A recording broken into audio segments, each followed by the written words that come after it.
Kabanata 1051. Nang marinig iyon ni Ellie, bigla siyang napaiyak at tumalon sa mga bisig ni Charlotte, na para bang isang kuhol na nagtatago sa kanyang shell. Para bang sa ganung paraan, hindi niya kailangang harapin ang malupit na desisyong kailangang gawin. Ang mga luha ni Jamie ay tahimik na bumagsak sa kanyang pisngi. Ngunit sa halip na umiyak ng malakas gaya ni Ellie, siya ay tahimik na humikbi sa lungkot. Okay lang, Robbie, pwede ka nang pumili sa susunod. Hindi kinakailangan ngayon, sabi ni Zachary, hindi kinayang pilitin ang mga bata. Manatili muna kayo kay Mommy. Pagkatapos kong ayusin ang trabaho ko. Hayaan mo silang pumili ngayon, matigas na sagot ni Charlotte. Babalik na ako sa Erihal 3 araw mula ngayon, kaya wala nang panahon para mag-isip pa.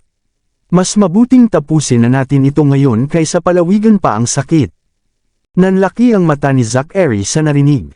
Babalik siya sa Erihal, kaya pala ganun siya katatag. Mukhang talagang gusto na niyang putulin lahat ng koneksyon namin. Mommy, hawak ang kamay ni Charlotte, umiiyak si Jamie. Huwag niyo pong gawin ito. Ayoko pong maghiwalay kayo. Gusto ko po magkasama tayong pamilya. Hindi na posible, Jamie. Kahit na nagpipigil ng luha, matatag na sagot ni Charlotte.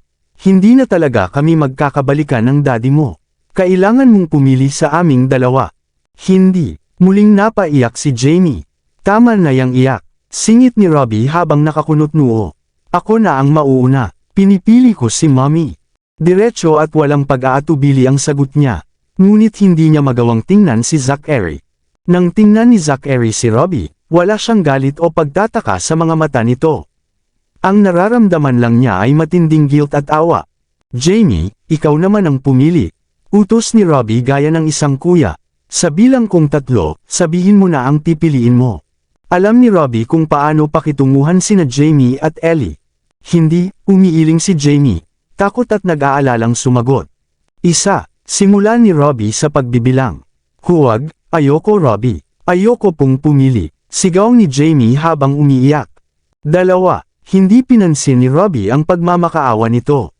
Hindi, Robbie. 3, sigaw ni Robbie. Kung hindi ka pipili, ituturing kong sasama ka kay Mommy. Daddy, pinipili ko si Daddy. Sigaw ni Jamie. Pagkasabi niyon, tumingin siya kay Charlotte, na puno ng kaba. Sorry po, Mommy. Kahit inaasahan na niya ang sagot na iyon, hindi pa rin napigilan ni Charlotte ang matinding lungkot. Pinilit niyang ngumiti at sinabi, okay lang, Jamie. Pwede kang manatili kay Daddy.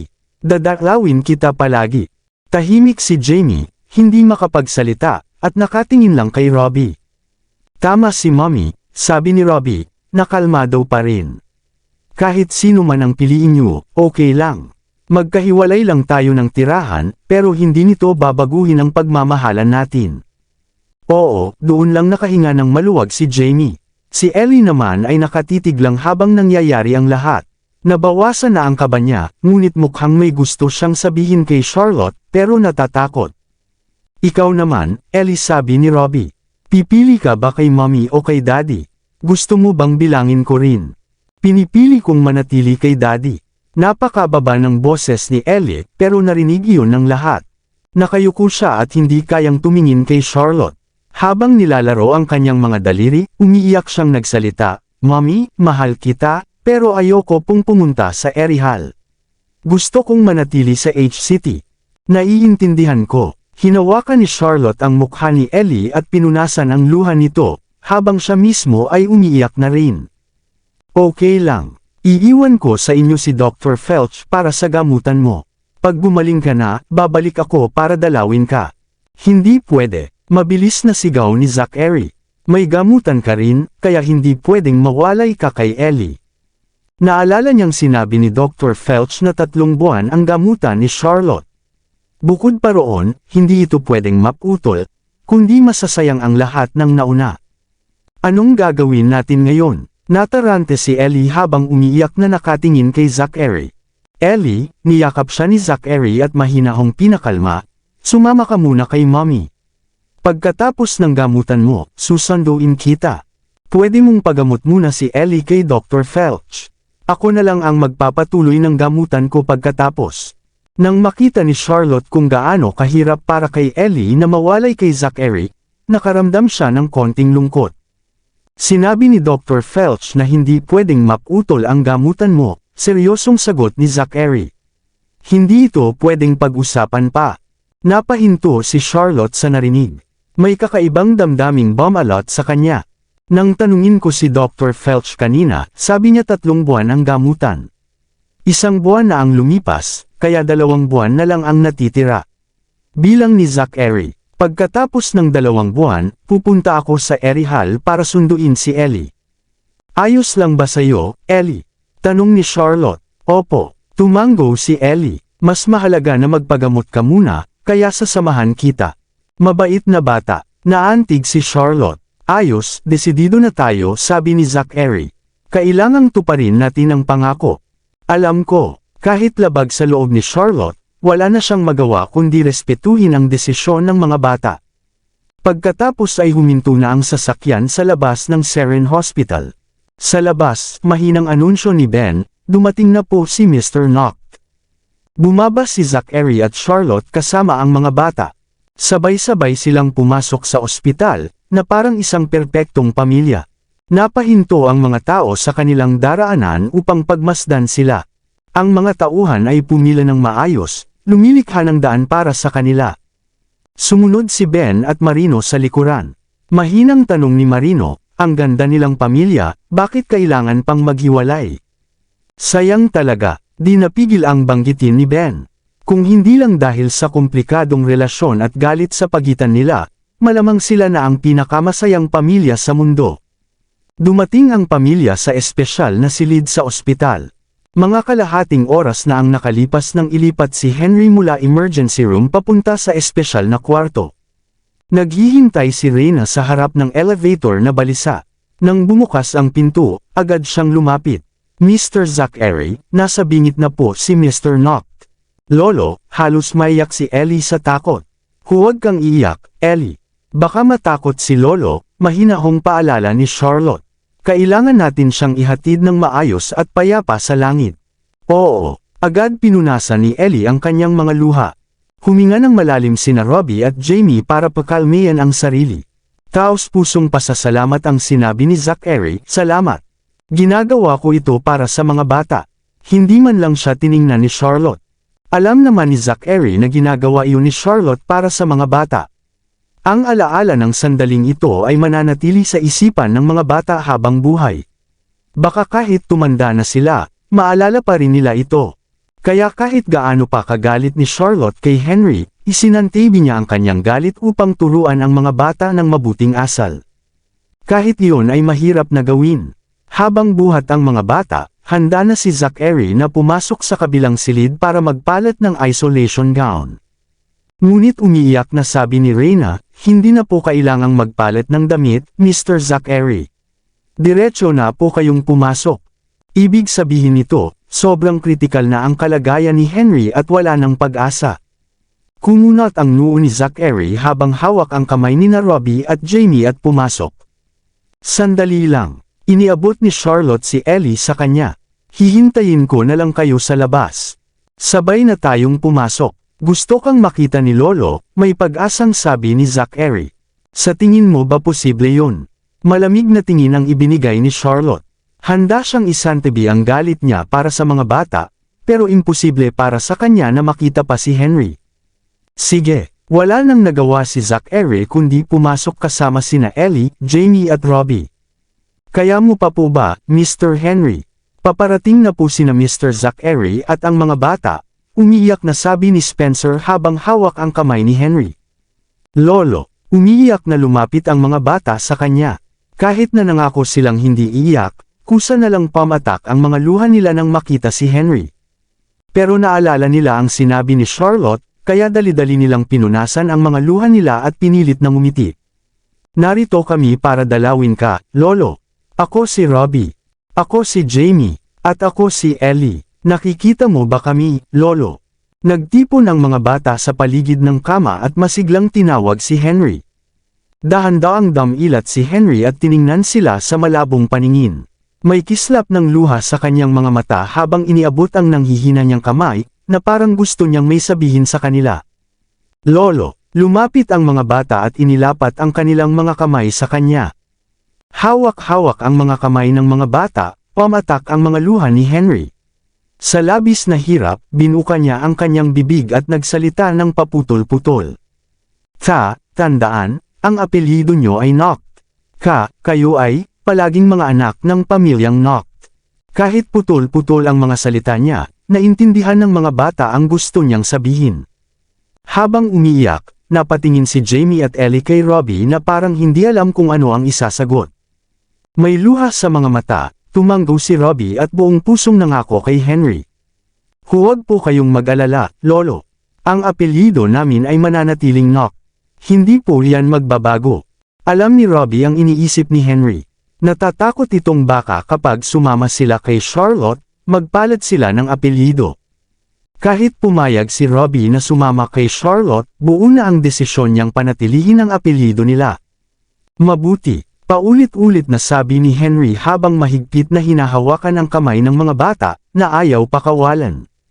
Tumingin siya kay Zachary, parang may gusto rin siyang sabihin, pero hirap na siyang magsalita.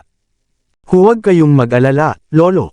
Hindi aalis ang mga bata habang narito ako.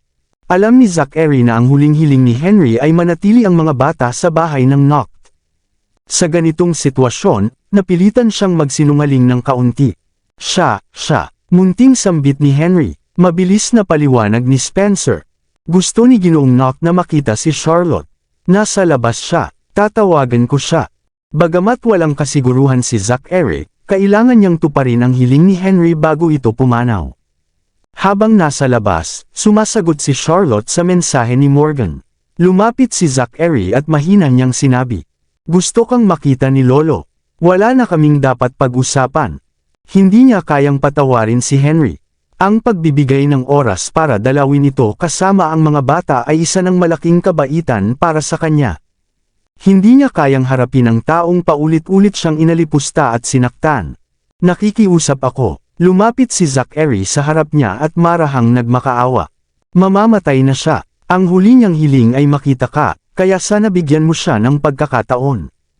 Hindi pa siya kailanman nagmakaawa sa kahit sino.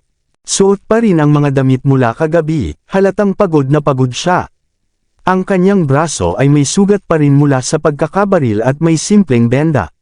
May tumutubong balbas sa kanyang baba, litawang matinding pagod sa kanyang mukha at ang mga mata niya ay namumula.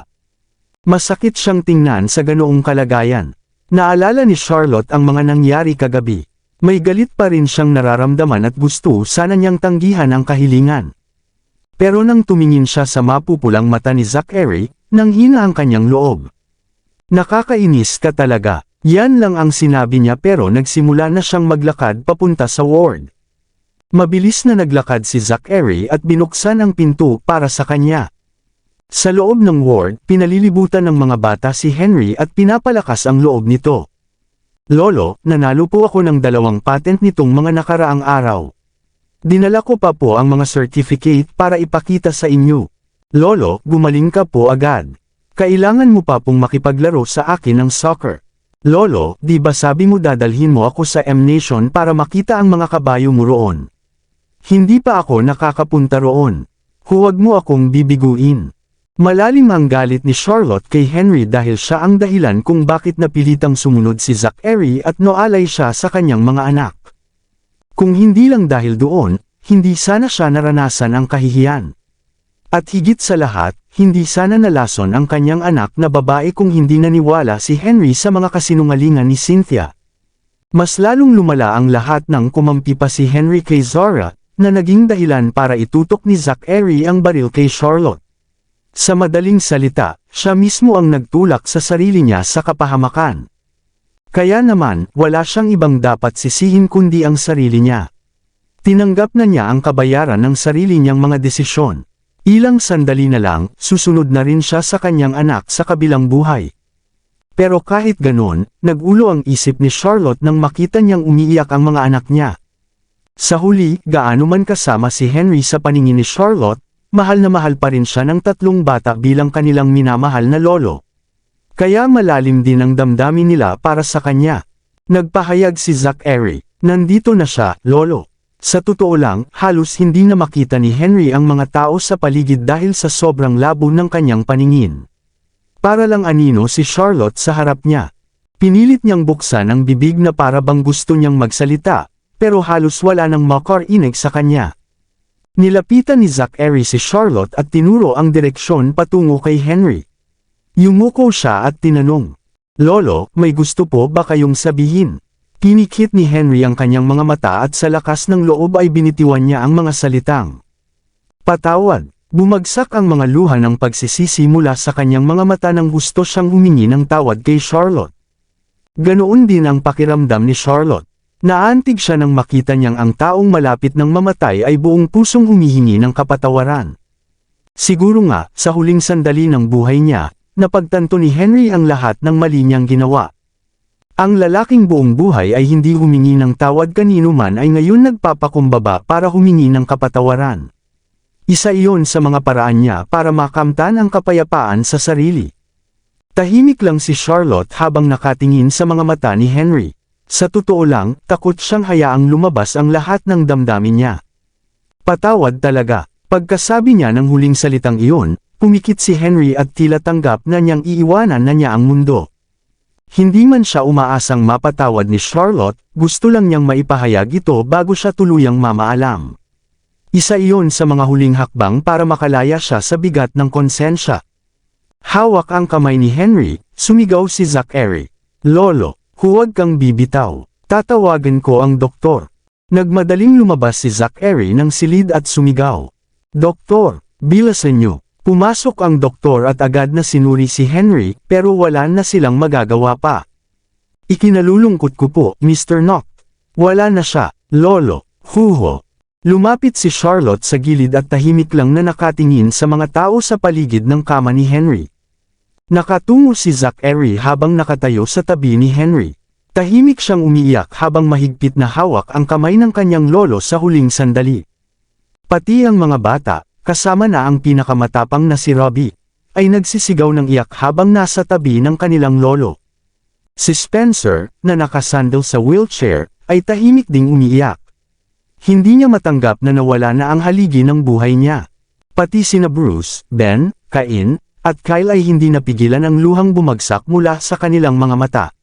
Tanging si Charlotte lang ang nanatiling kalmado. Nakatingin siya kay Henry na tila tanggap na ang lahat. Kasama ng pagkamatay ni Henry ang pagkamatay rin ng galit na matagal na niyang kinikimkim. Nang maalala niya na sina Zora, Henry, at Cynthia ay patay na, at si Sharon naman ay nakakulong na, napaisip siyang natupad na rin ang kanyang mga layunin.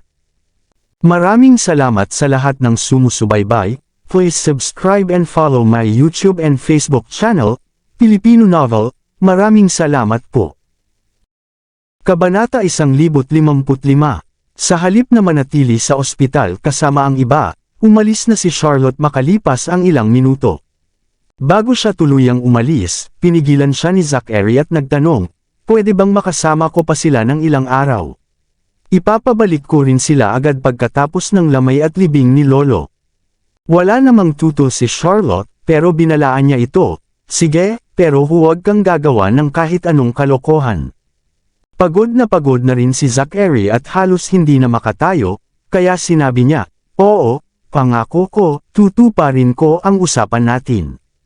Tumango na lang si Charlotte bilang pagsang-ayon at tuluyan ng lumabas ng ospital. Wala talaga siyang balak makiramay kasama ang iba. Habang pauwi, hindi maalis ni Morgan ang tingin niya kay Charlotte.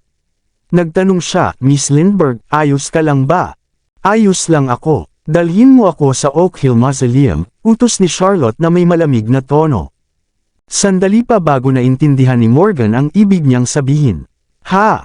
Oo, sige." Doon kasi nakalibing sina Richard at Mrs. Berry. Nangako si Charlotte noon na pagbabayarin sina Zora at Sharon para sa nangyari sa kanila. Panahon na para ibalita sa dalawa ang magandang balita, na naipaghiganti na sila. Pero kahit ganun, hindi masaya si Charlotte. Ang totoo, pakiramdam niya ay parang may kulang pa rin. Dumating siya roon na may suot na raincoat, at hawak ang dalawang bouquet para sa kanyang ama at kay Mrs. Berry, ang babaeng may malaking utang na loob siya habang buhay. Sabi niya, "Dad, Mrs. Berry, Naipaghiganti ko na kayo. Pwede na kayong matahimik. Bigla niyang naisip na baka tinago sa kanya ng kanyang ama ang katotohanan dahil ayaw nitong maghiganti siya.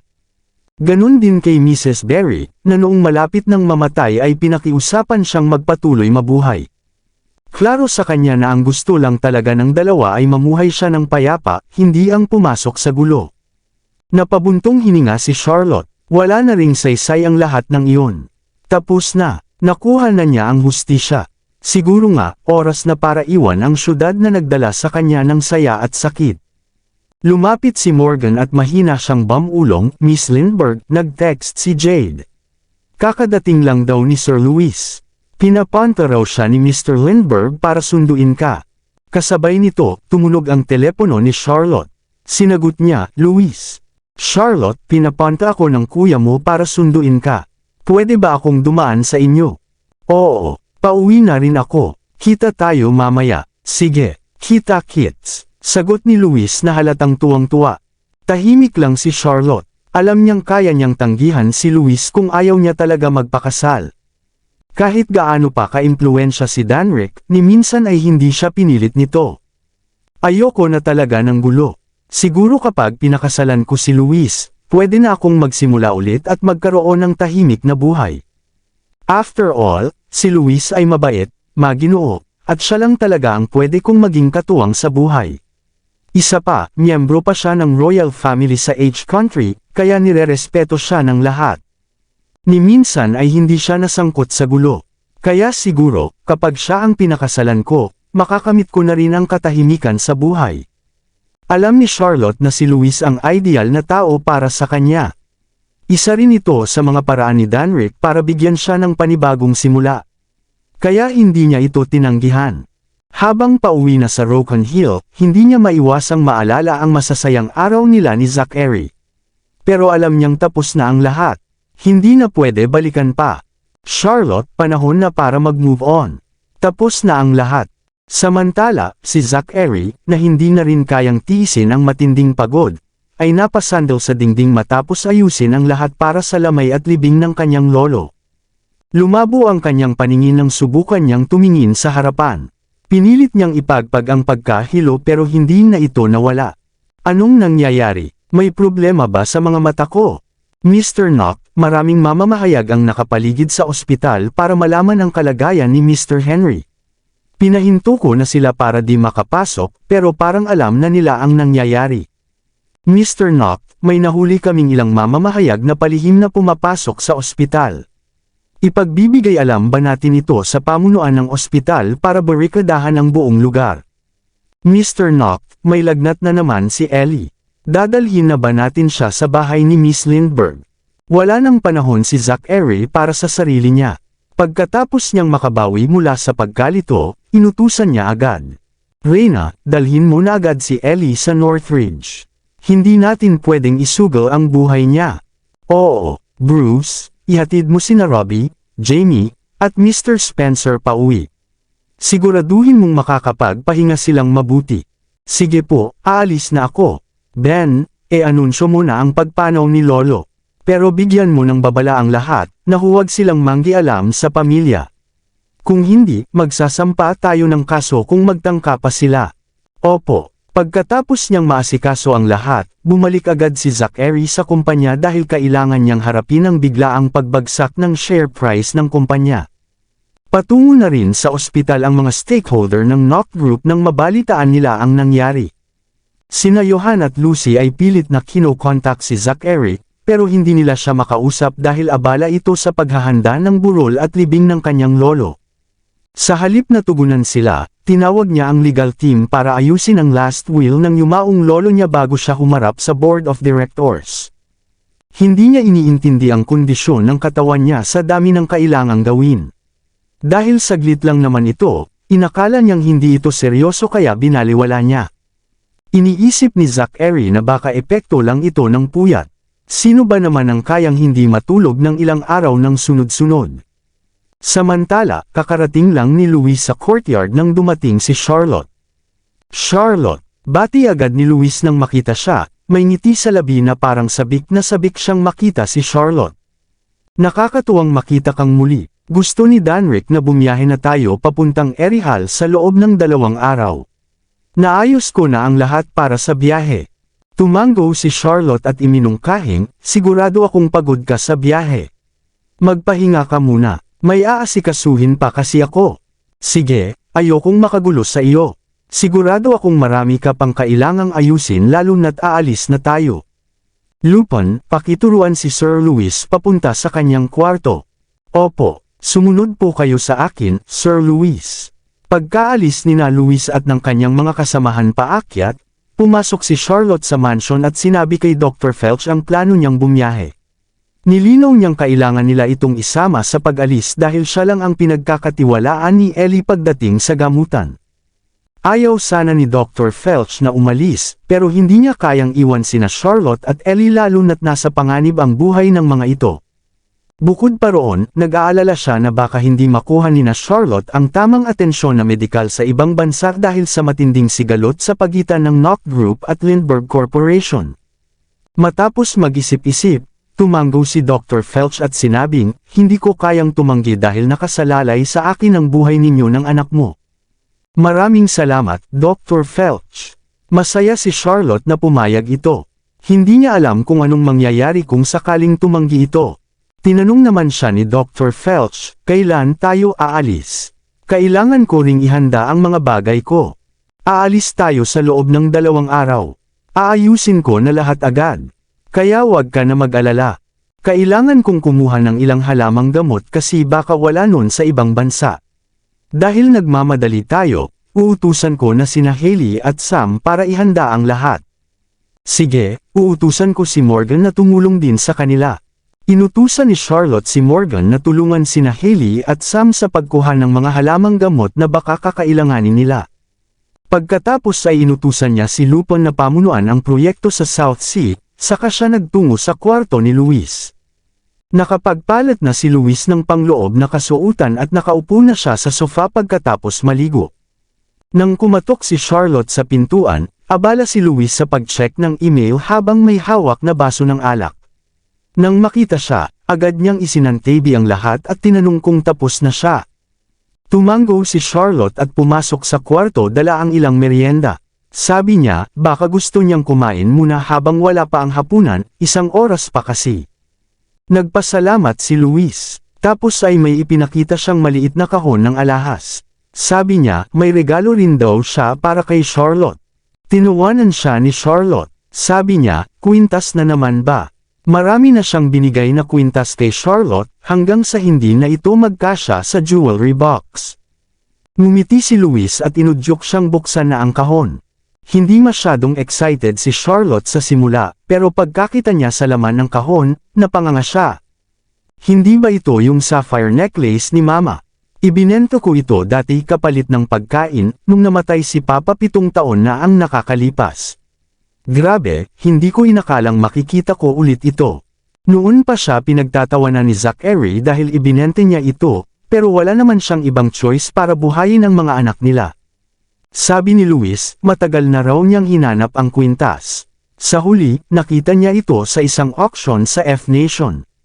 Akala raw niya tadhana na ang naglapit sa kanila. Tanong niya, hindi ba ito ang kwintas ng mama ni Charlotte? Gulat na gulat si Charlotte.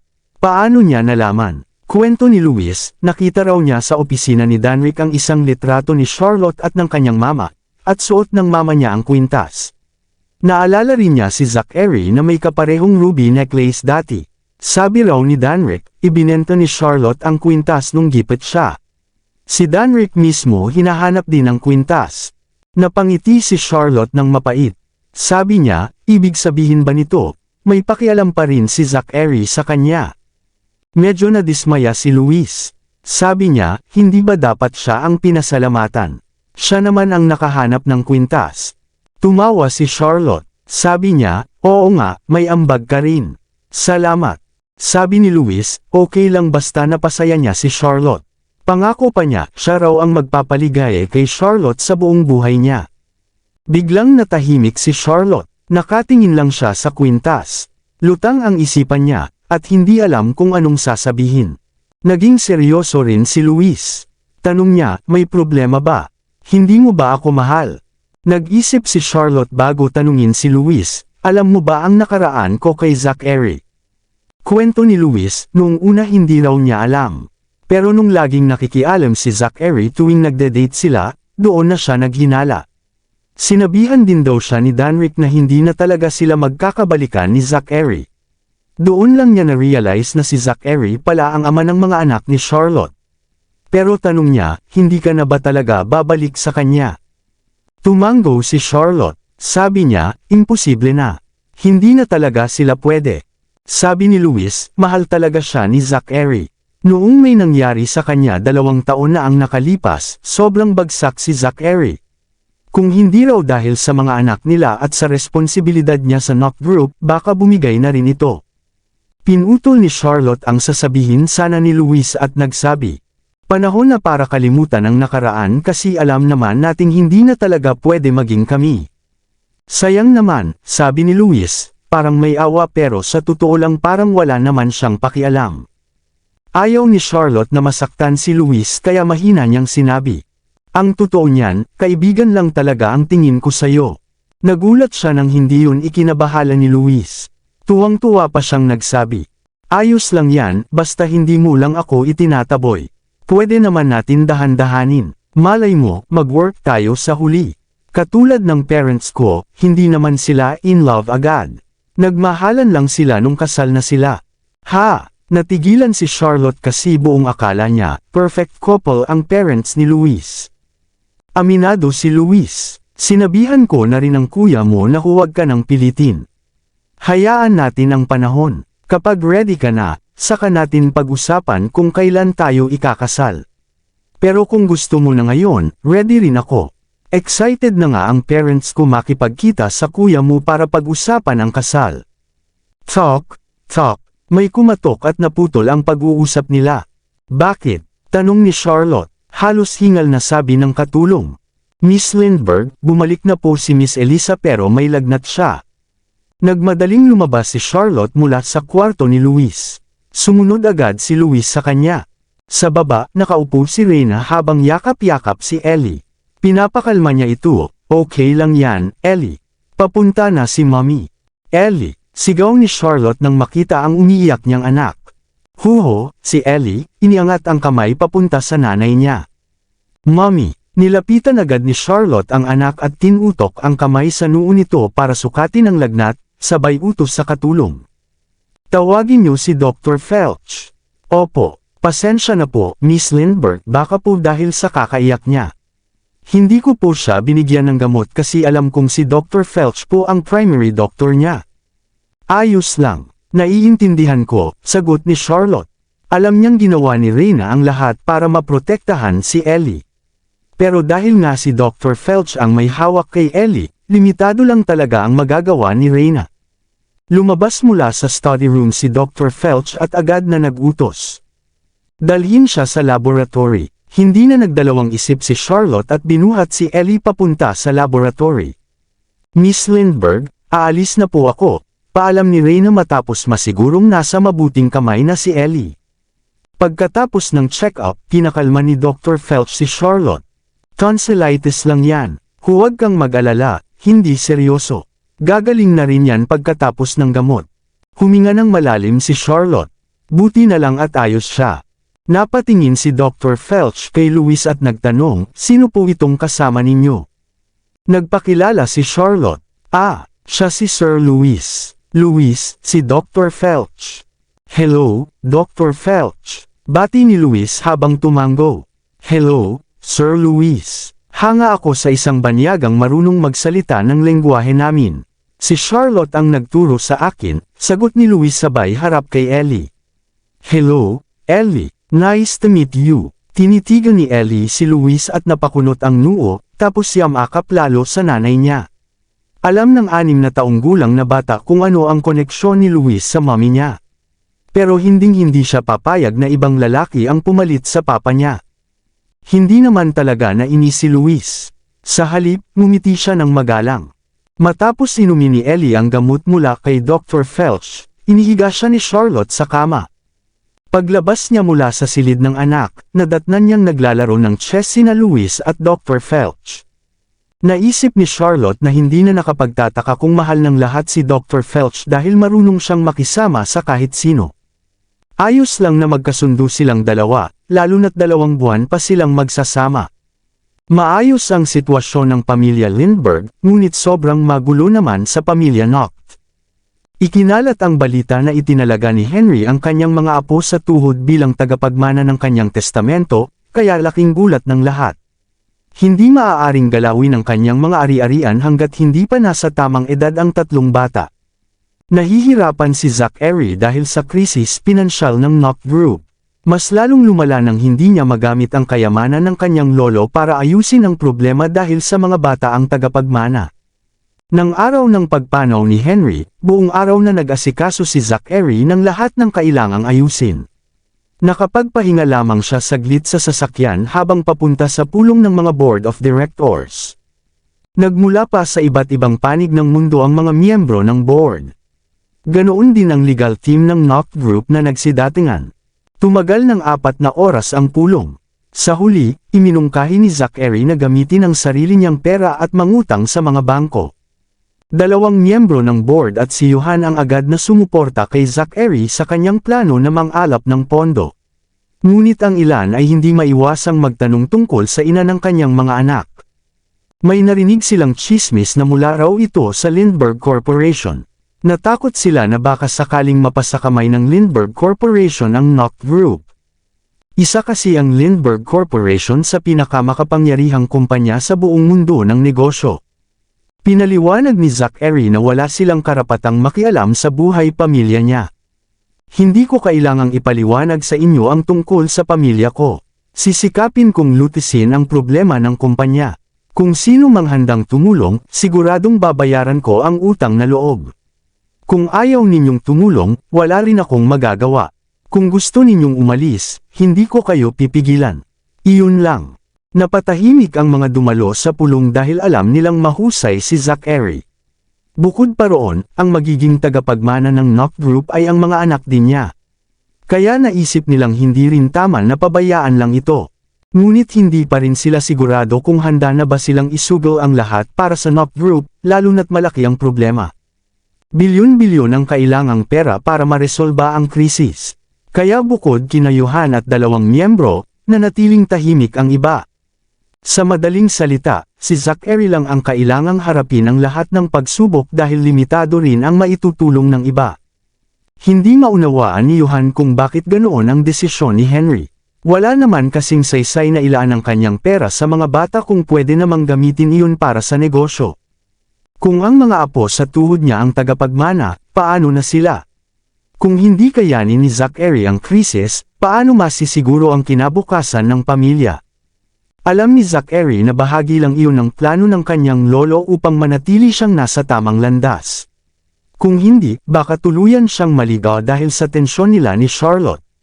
Samantala, tumigil na si Danrick sa pakipaglaban sa Noct Group dahil mas pinili niyang palawakin na lang ang impluwensya ng Lindbergh Corporation sa ibang lugar kaysa ubusin ang oras niya sa kanila. Dahil doon, mukhang matatagalan pa ang tunay na banggaan ng 2 pamilya. Hindi pa kasi kaya ng Lindbergh Corporation na tanggalin agad ang Noct Group. Gustuhin man ni Danrick na tuluyang pabagsakin ang Noct Group, kailangan muna niyang tiyaking kayanan niyang tapatan ang kumpanyang dekada ng matatag. Kabanata 160. Nang may nangyari kay Charlotte, halos malugmok si Zachary sa matinding lungkot. Kung hindi dahil sa mga anak niya, baka hindi na niya nakuhang bumangon muli. Kaya naman, ginawa ni Henry na mga apo niya ang tagapagmana sa halip na si Zachary, para ma-divert ang atensyon ng apo niya. Alam ni Henry na hindi na talaga magiging maayos ang samahan ni na Zachary at Charlotte. Ang pinakamaayos na pwedeng mangyari ay ang maghiwalay sila at manatiling malayo sa isa't isa.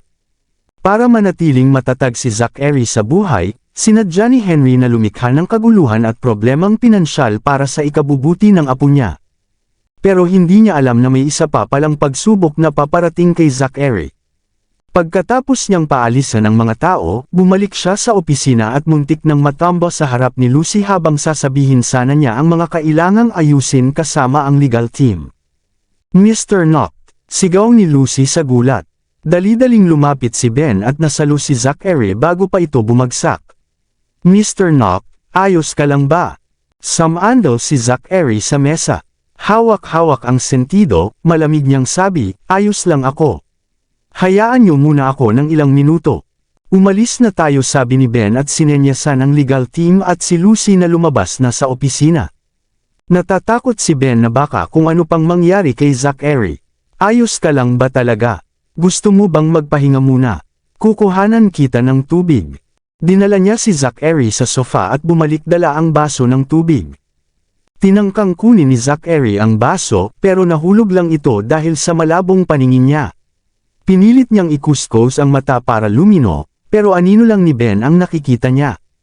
Siguro pagod ka lang kasi halos isang linggo ka nang gising. Kailangan mo na talagang magpahinga, sabi ni Ben habang nililinis ang nabasag na baso. Pumikit si Zachary at nagpahinga ng ilang minuto.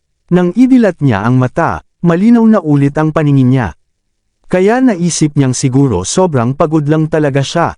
Sabi ni Ben habang tinitingnan ang mapotla at haggard na mukha ni Zachary, hindi ka pwedeng magpatuloy ng ganito.